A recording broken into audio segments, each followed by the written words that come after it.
So it has been a few years since I have played Destiny 2, and I am genuinely looking forward to this. I installed it on the PS5 the other day and logged in, and had like a memory thing that I could click on, and it was taking me back and showing me like snapshots of my journeys with my brother when we used to play this game together. So I'm really excited about this. I haven't played in a few years, but this Edge of Fate sort of new storyline, new campaign, the new user experience sounds super cool to me as someone who hasn't played in several years. There is a new developer insight video called Destiny 2: The Edge of Fate Developer Insights Taking Control, which we're going to watch right now and react to so that I can continue to get up to speed with Destiny 2: Edge of Fate, which we're going to be starting to play on July 15th when this comes out. And I have the Year of Prophecy edition pre-ordered, so we're good to go for the next year of Destiny 2, and I'm going to be weaving this in with everything else that I'm playing. So let's take a look at this and click the play. Orin has lived so many lives in Destiny. She was a Golden Age human, and then awoken, and then a guardian, and most recently became emissary of the Nine. But it turns out it's an awful job. It radically alters your body. You surrender your control to beings much larger and more powerful than yourself. Orin traded liberty for power, and she's realizing it wasn't worth it. And so she makes a big choice. She chooses to quit.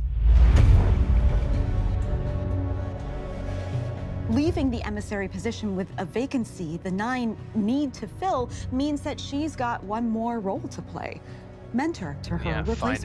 Find a new replacement. Orin is reclaiming her agency. God, the and visuals. when she makes that choice to quit, it so raises good, a man. dozen new questions.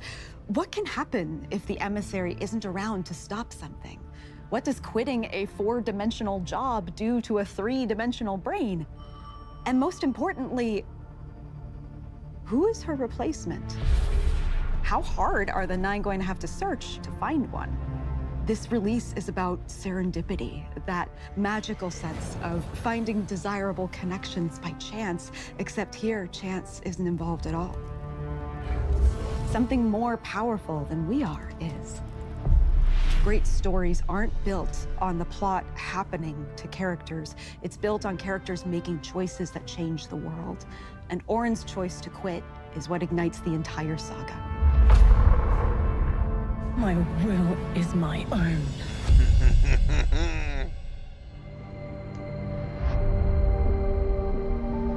God, it looks beautiful, man.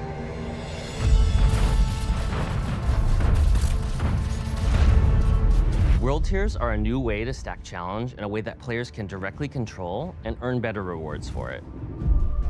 Each world tier increases the power delta versus enemies, adds new banes that change the way you approach encounters, and unlocks more secrets and pursuits to chase on Kepler. None of that means The higher anything you go to in me, world 'cause tiers, I the haven't more you played the might game need your in fire forever. team to get the job done. Because Kepler's highly focused on exploration and open world combat, we wanted to make sure the entire destination offered a challenge level that players were eager to engage with. World tiers 1 and 2 are available immediately, equivalent to a Brave and Legendary campaign. World tiers 3 and 4 unlock after your first campaign completion on either difficulty, and the challenge feels more like an exotic mission or a Master Tier Nightfall. As you unlock later world tiers, you'll find more opportunities to leverage your destination abilities, more secrets to find scattered throughout the world, and even some exotic pursuits. As you complete higher world tiers, you'll be earning higher tier loot as well. Players can work their way through Legendary and Fabled tiers, climbing in Gear tier and Power.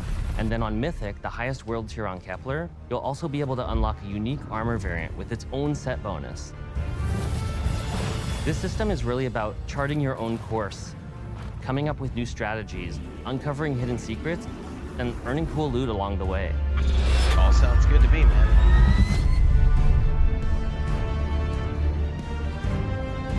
Plus, I'm just really interested in getting back in and seeing where the story has gone and what the story is now to get up to speed with all the new stuff. So, the coolest thing to me is like when I see visuals like this, it just really, really brings me back to when I first played not just Destiny 1, because my brother and I did Destiny 1 sort of in a rushed campaign because we both had, I was up there visiting, it was 2017. I bought a PS4 specifically so that we could played Destiny 1 together. We did the entirety of the campaign and all the DLCs together over the course of like 3 months, and then we jumped straight into Destiny 2 and started playing that together.